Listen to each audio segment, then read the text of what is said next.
Radio UNAM es un medio que promueve el diálogo, la diversidad y la libertad de expresión en un marco crítico y respetuoso. Los comentarios expresados a lo largo de su programación reflejan la opinión de quien los emite, mas no de la radiodifusora. Hipócrates 2.0. Nutrición. Bioética. Estrés. Vacunación. Salud. El Programa Universitario de Investigación en Salud y Radio UNAM presentan Hipócrates 2.0. Investigación y vanguardia en salud.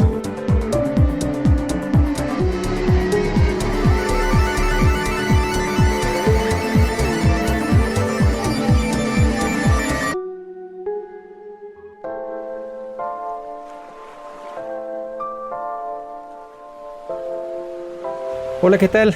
Bienvenidos a Hipócrates 2.0. Yo soy Mauricio Rodríguez. Como cada semana les doy la más cordial bienvenida. Qué bueno que nos están sintonizando una vez más aquí en Radio UNAM. En el programa de hoy vamos a platicar sobre cannabis medicinal. Un poco de qué va, en qué está México, cuáles son los principales riesgos, los pendientes. Y para eso invitamos al doctor Luis David Suárez Rodríguez a abordar este tema. Así que pues escuchemos rápidamente su cápsula curricular y regresamos para saludarlo. Luis David Suárez Rodríguez, médico cirujano, egresado de la Universidad Nacional Autónoma de México. Se especializó en fitoterapia y acupuntura por la Universidad Autónoma Metropolitana. Es miembro fundador y actualmente presidente de la Asociación Mexicana de Medicina Cannabinoide, y a partir del año 2022 es coordinador académico en el Diplomado Internacional de Endocannabinología que imparte el PUIRE de la UNAM. Doctor Luis David Suárez Rodríguez, bienvenido a Hipócrates 2.0. Muchísimas gracias por aceptar la invitación. Al contrario, gracias a ti, Mauricio. No sé ni por dónde empezar porque se dice todo y no se dice nada con cannabis medicinal. Hace unos días había en Twitter una polémica porque si estaba bien o estaba mal que un reloj traía la imagen de la marihuana, y entonces el problema no era que costaba 38,000 pesos, sino que tenía una planta en la carátula del reloj. Pero ¿por dónde debemos de empezar a hablar de cannabis medicinal? Y después vemos un poco en qué está México en el contexto mundial y las perspectivas. Pero ¿de qué hablamos cuando hablamos de cannabis medicinal? Bueno, es muy importante esa pregunta porque mucha gente piensa que cuando decimos cannabis medicinal, lo que le vamos a recetar al paciente es que se fume un churro, y la verdad es que no está nada más lejos de eso, ¿no? La cannabis, pues como ustedes saben, es una planta que ha acompañado a la humanidad, pues ahora sí que en toda su historia. La hemos utilizado desde siempre, no solo como medicamento, sino también como fuente de fibra, de alimento y de otras cosas. Entonces, ha sido una planta que ha acompañado prácticamente a todas las civilizaciones de la cultura humana. Y apenas ahora, en el último siglo, es decir, del siglo XX para acá, es que tenemos problemas con esta planta y su regulación en muchos países. Es decir, antes, pues no se regulaba esto, todo el mundo utilizaba el cáñamo y la cannabis libremente, y a partir de 1937 que se da la Marijuana Tax Act y que pues se prohíbe el uso de la cannabis, empiezan una serie de problemas por todas partes, ¿no? Problemas porque pues es una planta que se usa y que se sigue utilizando. Y en México, ¿en dónde estamos? Fíjate que esta pregunta, el otro día estuvimos juntos ahí en el Instituto Nacional de Cancerología. Era un evento que reunía a varios especialistas, expertos en cannabis medicinal. En un Instituto Nacional de Medicina, y lo triste es ver que dentro de los mismos médicos no queda claro que ya tenemos una ley, que hay un reglamento que entró en vigor el 12 de enero de 2021, y que esa ley regula el cannabis medicinal en México. Ahora, también pareciera que no hay ninguna ley porque si uno ve lo que está pasando realmente en la realidad, pareciera pues que no hay ningún tipo de regulación. ¿Y a qué me refiero con esto? Nuestra ley es muy clara. El reglamento que elaboró pues la Secretaría de Salud y la COFEPRIS en su momento, y que, como digo, se promulgó y entró en vigor el 12 de enero de 2021, es un reglamento bastante bien elaborado. Está elaborado sobre todo con la visión de salud pública en el centro. Es decir, es un reglamento que no permite algunas cosas que están sucediendo, sin embargo, ahora en el país. Muy claramente, el reglamento exige, ¿no?, que si vamos a tener un producto de cannabis, no pueda ser registrado como un suplemento alimenticio, porque los cannabinoides, pues no son suplementos alimenticios. No podríamos, un suplemento alimenticio es algo que necesitamos, que sin eso no podemos tener una función. Claro ejemplo, la vitamina B12, ¿no? La hidroxicobalamina, o sea, no cobalamina, como le quieran llamar. Esta vitamina, si no la tenemos, no podemos hacer DNA, no podemos hacer ribosa para hacer bases de nuestro DNA y tener reproducción genética, etcétera. Entonces, pues sí es una cosa que si no comemos, hay que suplementarla. Pero el CBD, los cannabinoides, por más que tengamos un sistema endocannabinoide, no tenemos CBD en el cuerpo humano, ni es indispensable para ninguna función. Entonces, este tema de que ahora en México hay cientos de productos registrados como suplemento alimenticio, que además, pues no están elaborados con los estándares que requiere un medicamento herbolario. Mucha gente elabora extractos de cannabis pues en forma bastante casera o artesanal. Se venden aparatos para hacer extracciones de cannabis pues de muchos precios. Hay desde un extractor de CO2 y unas columnas que cuestan pues varios miles de dólares, que es lo que tiene un laboratorio en su planta para hacer una extracción con cromatografías de columnas. Hay uno que se llama Magic Butter o no sé cómo, que hace tu extracto y puedes hacer un aceite concentrado con cannabinoides para luego hacer repostería o gomitas y así. Hay mucha gente que compró esta cosa en internet y ahora está vendiendo gomitas o gotas de CBD, ¿no? Decías, es una planta que ha acompañado a la humanidad y ha tenido diversos usos, entre ellos usos ceremoniales, usos como una planta medicinal, y cada vez, sobre todo en los últimos 50 años, se fue generando más evidencia, primero en qué hay en los componentes de la planta y también en qué hay en el cuerpo que hace que tenga efecto lo que está en la planta. Eso por ahí de los 60 se hizo, ¿no? Por primera vez. Exacto. Y luego encontrar que en el cuerpo tenemos receptores, tenemos elementos biológicos que responden a esos elementos de la planta. Entonces, un poco eso explica por qué ha sido utilizada como una droga recreativa y al mismo tiempo ha habido mucho interés en que sea una planta medicinal. Estamos ahorita en un punto en el que tiene que avanzar la regulación hacia la parte medicinal para que se regule correctamente, pero eso invariablemente modifica la regulación de la parte recreativa del uso adulto, del uso lúdico y del uso industrial. Y entonces estamos en un enredo porque aunque hay reglamentos y leyes y está todo más o menos claro, están incompletas y no permite avanzar en la parte tanto medicinal como en la parte recreativa para regularla completamente bien y la parte industrial. Entonces vámonos hacia la parte medicinal de que sirve, puede servir, tiene potenciales usos terapéuticos de varias enfermedades, sobre todo el componente CBD de la planta, que sería como el que no tiene efectos tan directos sobre el cerebro, ¿no? Sí, mira, la idea es que la regulación médica en realidad pues no se está, o sea, el reglamento se emitió, pero pues no se está ejerciendo. Tú ves todos esos productos que puedes comprar ahorita en internet si pones CBD en tu buscador, pues te van a salir cientos de productos en México que puedes comprar, pero ninguno cumple con el reglamento de cannabis medicinal, sino que por digamos, un huequito de la regulación, pues se comercializa como suplemento alimenticio.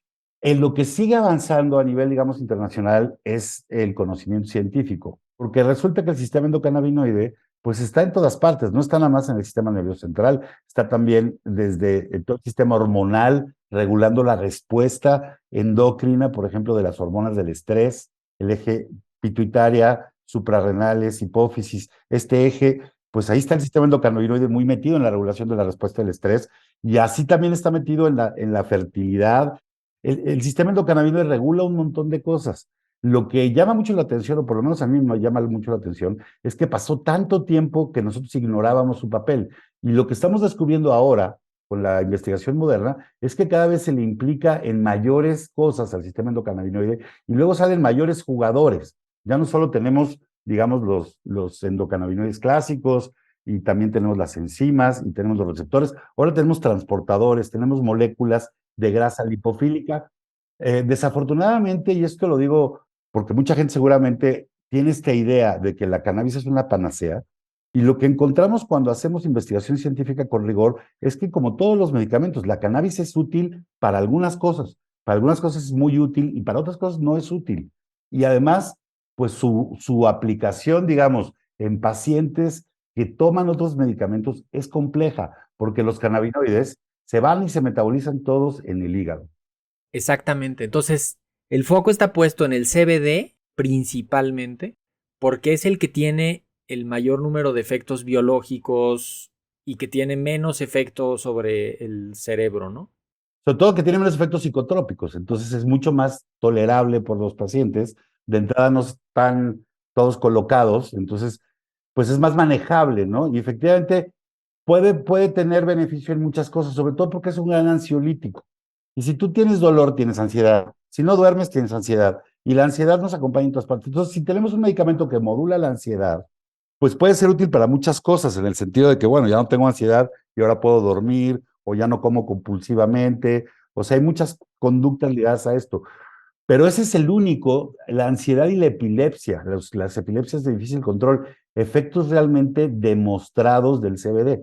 Hay muchas otras cosas que pasan cuando tomamos CBD que todavía no entendemos bien, pero vemos un beneficio en los pacientes. No son una panacea, no sirven para todo, ni sirven para todo enfermo que tiene la misma enfermedad, ni para todo momento de la enfermedad.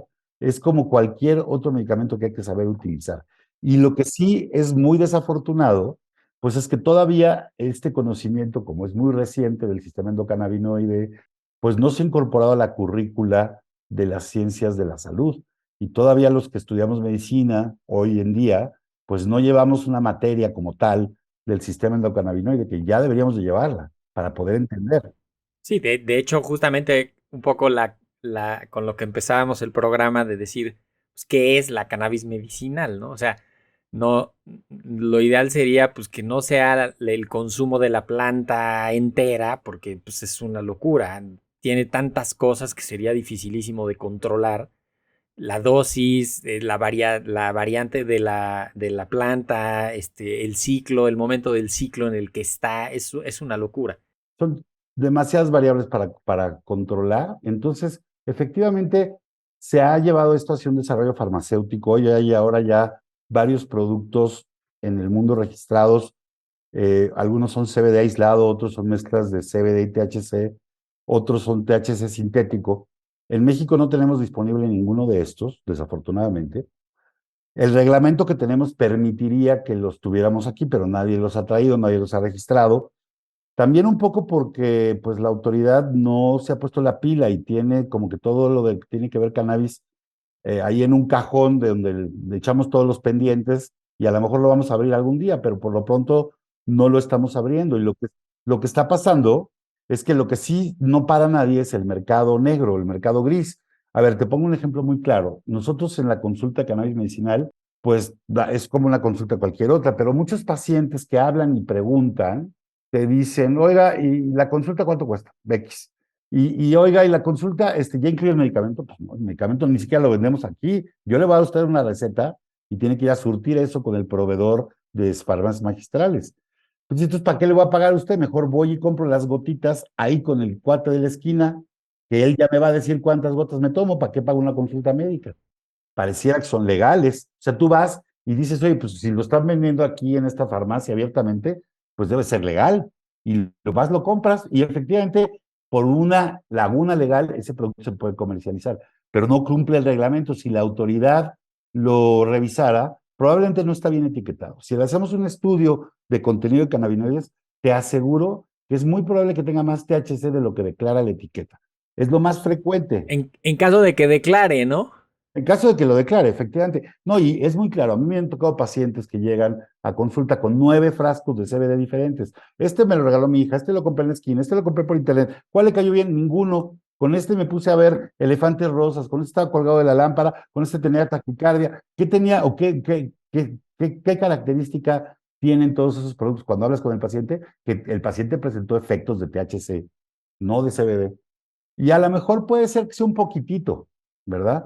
Pero puede ser que sea mucho, y los cannabinoides, como cualquier otro medicamento, decíamos, pues tienen efectos adversos. Precisamente lo que el paciente no quiere manejar es la psicotropicidad, es decir, Si tu abuelito tiene dolor de rodillas, créeme que no se quiere poner pacheco, lo que quiere es que se le quite el dolor de rodillas y poder caminar sin dolor. Pero estar intoxicado y no entender y tener esta distorsión de la realidad y la percepción del tiempo cambiada y los ojos así todos ardiendo y la boca seca, pues no es lo que está buscando un paciente, ni es lo que hacemos en la consulta de cannabis medicinal. En la consulta de cannabis medicinal, primero que nada evaluamos si un paciente es candidato o no a recibir este medicamento. Quiero dedicar los siguientes minutos a advertir los riesgos por el uso de productos no regulados o que incluso pudieran estar regulados en Estados Unidos, porque ahí está más o menos regulado, pero que representan riesgos.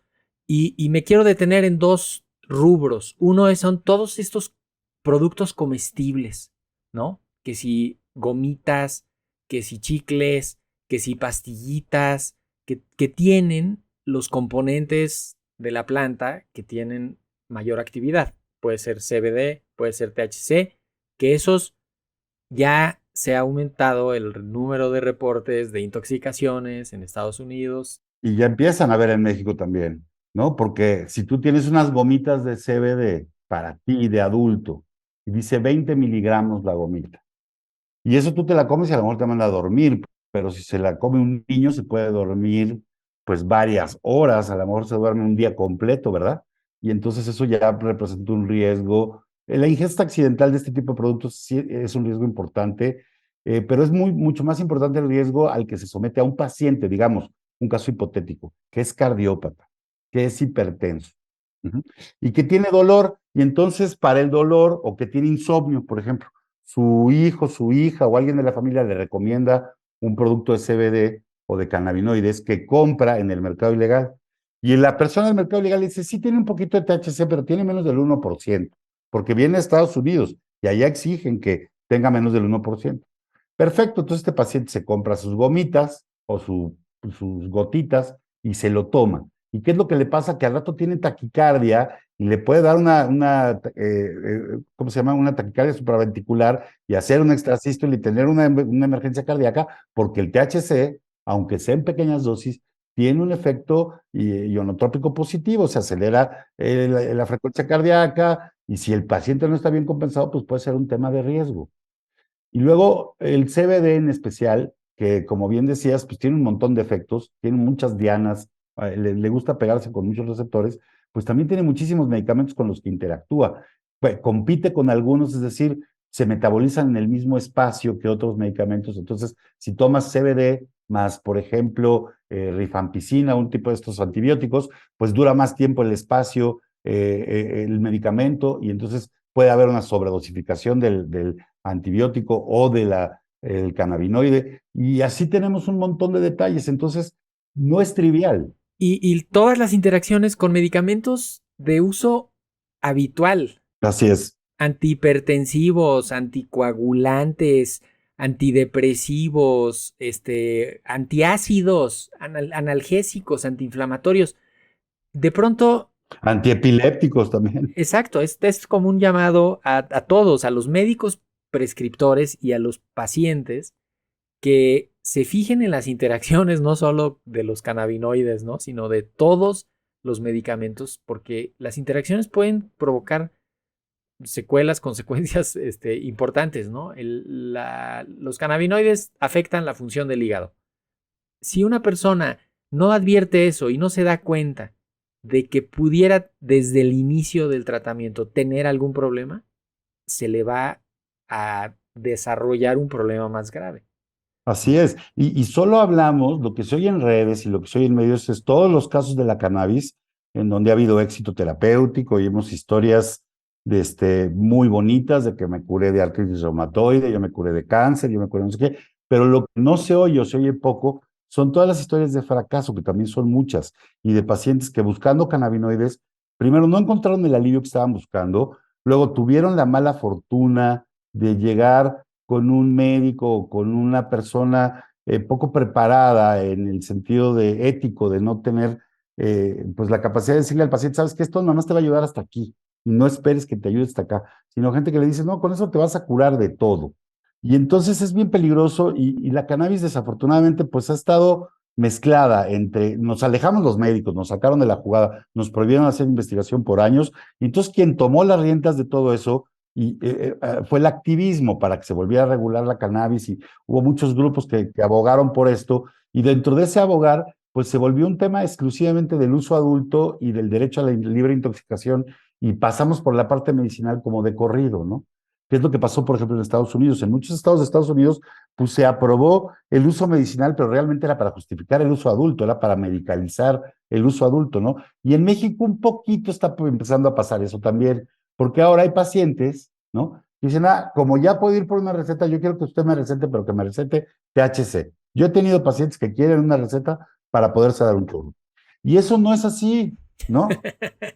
Como el que llega y te pide antibióticos así porque cree que los necesita, pero igual, ¿no? Así la autoprescripción.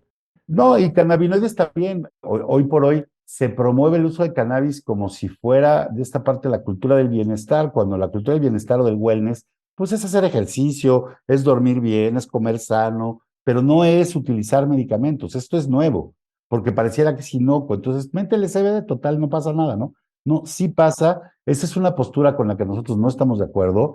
Nosotros tratamos de promover el uso racional y científico de los cannabinoides, y sobre todo, pues tratamos de inculcarle a los médicos y a los estudiantes con los que podemos trabajar, pues que esto es un tema como cualquier otro medicamento, no lo podemos ni maximizar ni minimizar, hay que situarlo en su sitio, hay que estudiarlo bien, y hay que entender por qué sí, por qué no lo podemos utilizar, cuándo sí y cuándo no lo podemos utilizar.